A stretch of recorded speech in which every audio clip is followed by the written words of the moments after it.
So before we get into the interview section, I just wanted to point out something that's very useful for you. You can do a search and search UW Whitewater and type in career services, and you'll land on this page. This page has great resources for you as a student. Some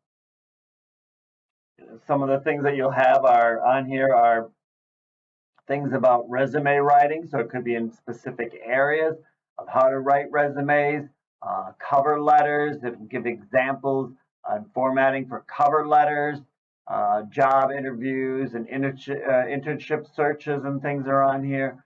Other things that are important are we're going to talk about today is interviewing, right? So interviewing, and here you'll see knowing yourself, researching the organization, a lot of different things. To help you make a list of questions, right, to ask, be prepared for specific questions, and here's interview streaming and things, all different types of stuff are on here. It's a really good resource for you. They also have career fairs in spring and fall, so take a look at that. If you look at this also, it says before the interview, during the interview, right, be on time, talks about all that, after the interview. This is really important. Send a thank you note, right? Types of interviews, behavior, interview questions, right? Different questions you might come up. This is a really good resource. The last thing I want to kind of point out is they also have a Warhawk success closet. So if you don't have dress clothes that you want, you can go right into the Warhawk success closet and find clothes. Clothes have been donated. You can go in there and just get them, right? Ties, all sorts of things are in there. So take advantage of that if you need things. You'll see a number of companies have sponsored them. I know I've had students work at Lovell before. It's an injection molding company. Uline, my youngest son's going to be working there this summer. Kohler, my oldest son works there as a mechanical engineer. There's a number of different companies also that may be coming to the career fair that you want to talk to. Okay, so now let's get into the interview process itself. So some things to prepare for an interview is to research the company and make sure you fully understand them. Don't do what my oldest son did. He went to a career fair and he saw something on the wall. And he said, oh, it kind of looked interesting, kind of just standing there reading it. And the guy came up to him and said, he said, are you interested in our company? And he's like, yeah. He said, well, do you have any questions? And my son said, yeah, what do you do? Don't do that, right? Because it's kind of a dumb thing. The guy kind of like rolled his eyes at him like, oh, you should already know this, right? So then he asked him for a resume, and my son was smart enough not to give it to him because he didn't want his name out there in case he really was interested in the company and wanted to come back to him. So be very careful and research your companies and understand what they do. You can find a lot of information on websites, reports, annual reports. Maybe you know people and you can talk to them. But a lot of stuff you can easily find on the websites, right? Other things to prepare for your interview is view the job description for which you're interviewing, right? Make sure that you know the main requirements of what they're looking for, right? That you know what to speak to and about when you're talking with them. You'll always want to go back to those requirements of what they're looking for and emphasize how you meet those requirements and how your qualifications match those. That is key to all of this. If they hear that over and over, they'll say, yeah, this person's a perfect fit for this job, right? And maybe you don't have all the qualifications. That's okay, right? You don't have to have everyone. And they aren't expecting it. A lot of times they put out big wish lists and hope that they get everything.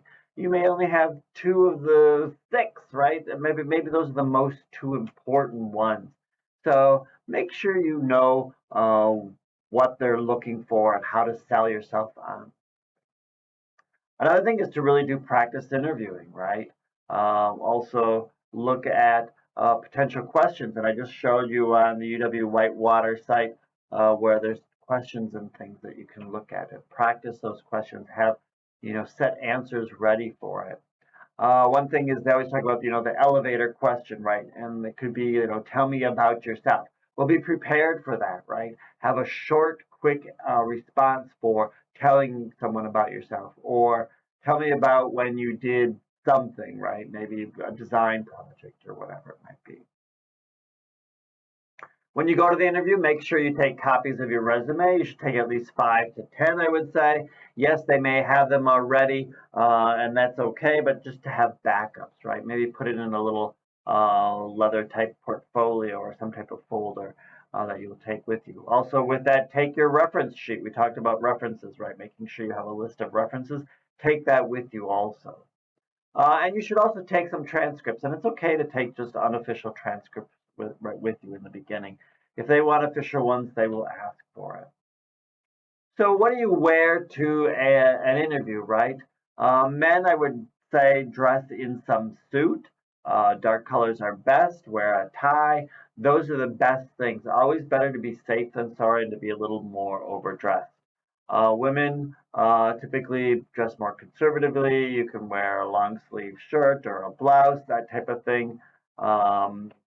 You can wear slacks or a skirt. It really doesn't matter. That way, just kind of keep it simple. Also, dark colors are usually best. Make sure you are neat and clean. Your clothes are, your shoes, your hair, your fingernails, all that. Make sure your shirt is ironed. You may have never ironed before. Have someone iron a shirt for you. Make sure it's perfect, right? You're going to look the best that you can. And when going to that interview, make sure there's no gum, candy, or cigarettes right with you, minimal cologne, or none at all. The reason being, a lot of people are allergic to a lot of those scents, and it can be very annoying for them. So be really careful about that. Make sure you brush your teeth is another thing.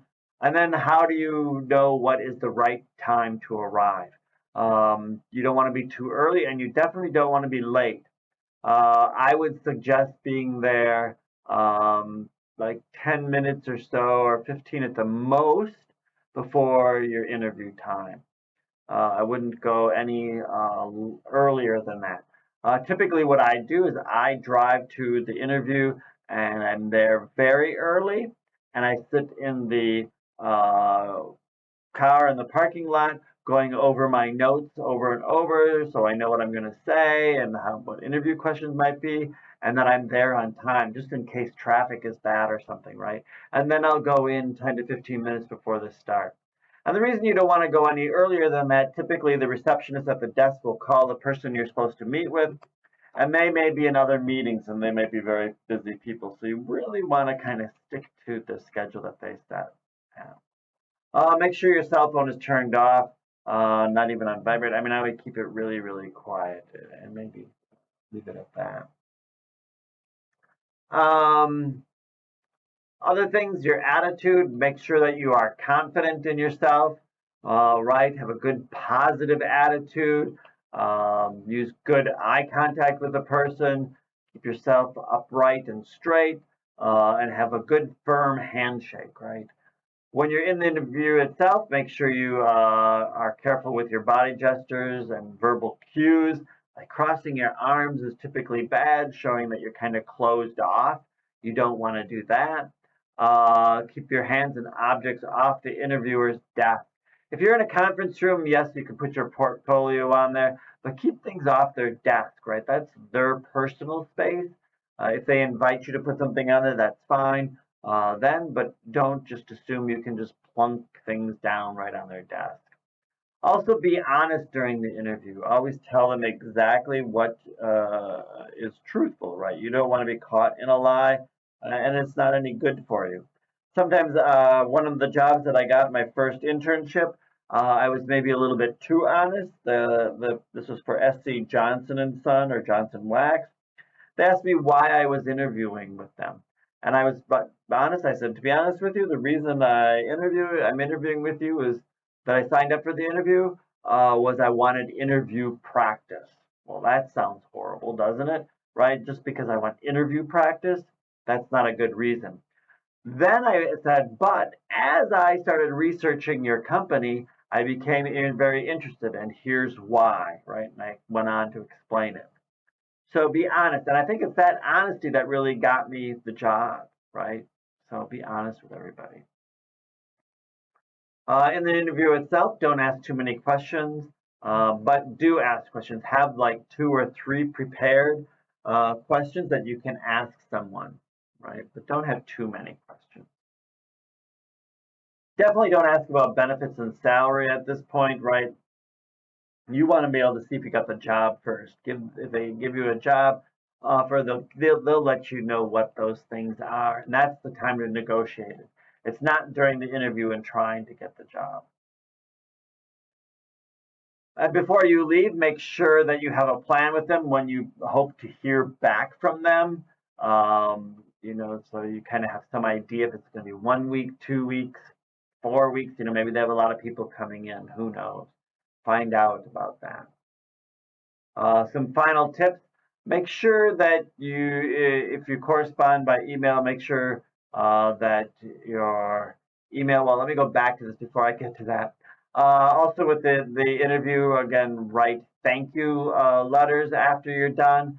Get as much information about everybody. You can email a thank you letter to everybody. That's a really good way to keep your name in the loop with them, so your name is fresh in their mind. So I would highly recommend doing that, and make each one a little bit different and unique about the person that you talk to. All right. The last final tip is to make sure if you're corresponding by email that your email address is appropriate. You could use the UWW email, right? Your school email. That would be perfectly fine. This would be perfectly fine, right? jsmith@provider.com. This might be a bad one, right? Having the foxymama@provider.com, right? Don't do that. And again, like I said, get business cards during the interview. Write those thank you notes. Keep them in your fresh in their mind, right? Keep their name there, your name there as much as possible. One last thing is check social media because they will, right? If you've got inappropriate things in there, you may want to try and take some of that stuff down because they're going to be looking at it. Whether you like it or not, that's the world we're in right now as far as getting jobs. All right. I hope this helps you get a job. Use this information for the interviews and the cover letters and writings, and you should be well on your way to starting your career.